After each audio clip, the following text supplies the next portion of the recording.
the first question usually when I introduce myself to people is that they ask me, well, what does the city auditor do?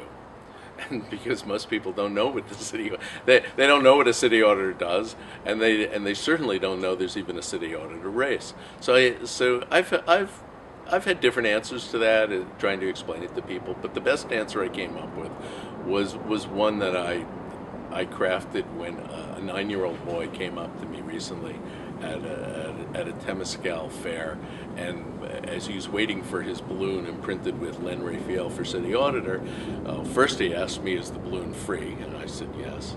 And then as I gave him the balloon, he asked me, "Mister, what does the city auditor do?"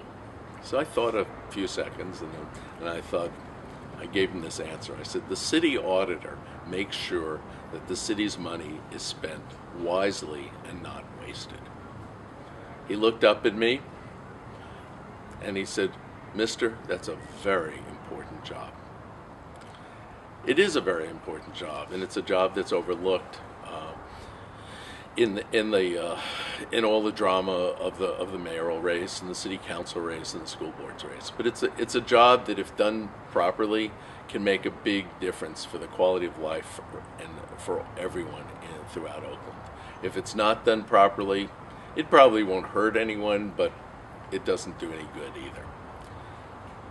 The city auditor is primarily supposed to investigate and audit, so to speak, all the departments of the city and all the major contracts to make sure they are spending their money properly and efficiently. That's probably about 95% of the job, maybe 90%. There is an additional function that the city charter mandates, which is seldom performed by city auditors because of political pressures.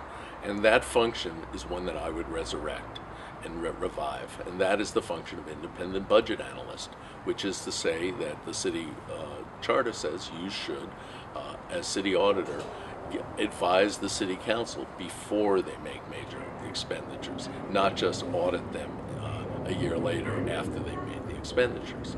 And I would take that job very, very seriously, because in a lot of ways that has the biggest impact on the future of our city. Let's see. Part of what's involved in understanding the race and deciding who to vote for involves understanding what the city auditor actually does. Despite the title auditor, the city auditor does not actually perform the audits or investigations themselves. What the city auditor does is select the targets, that is the departments or contracts to be audited, again, either for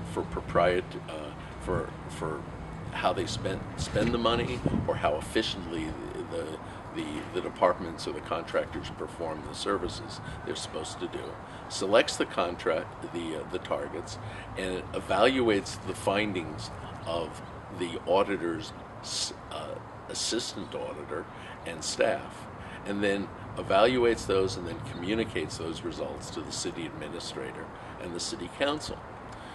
Unfortunately, too often those findings are ignored by the administrator and the city council, and then at that point the city auditor has to decide whether to go directly to the voters to let them know what their findings were. Keep in mind that, again, that the city auditor does not actually perform audits, does not even design audit programs.